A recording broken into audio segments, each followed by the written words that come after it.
নাড়ু পাওয়া যায়। ও চালের নাড়ু বিক্রি হচ্ছে আর ছেড়ে বলতে গেলে কোনো অসুবিধা নেই। বড় পুজো যে হয় যেখানে সে হবে, তাহলে কালী পুজো হবে তো এই দুর্গা পূজার আগে মহালয়া পূজা, ওদের বড় বার্ষিক পূজা আসছে।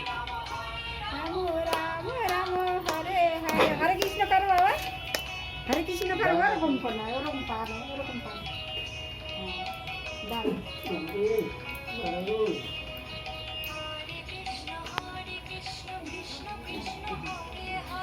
হরে কৃষ্ণ করো, হরে কৃষ্ণ হরে কৃষ্ণ। একটা আমার কাছে দেন। ও যেটা লাগে চাই ওই দুধটা ওখানটায়। ও তোমার কিচেনে বাকি আছে, ওইটা নেবে না এইটা নেবে? কি রাখবি